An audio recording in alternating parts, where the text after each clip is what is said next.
What's going on? So, as you've probably read, if you don't know me, I run a small YouTube channel all about cars and my stupid big truck.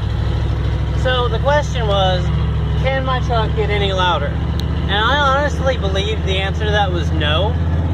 And this is why. Because I'm running a 7.3 IDI motor through straight pipe, dual exit, side exhaust. It's freaking loud. It's getting there right now.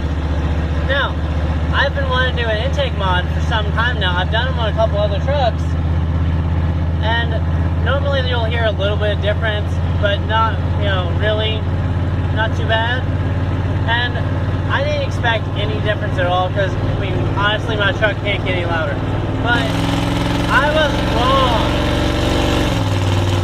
I don't know that it's got any more horsepower or that it's faster, but it's definitely louder. Can you guys see it? Anyways. I love this truck.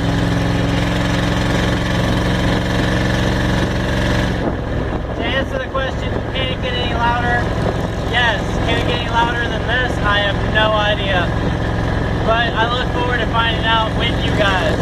Stay tuned.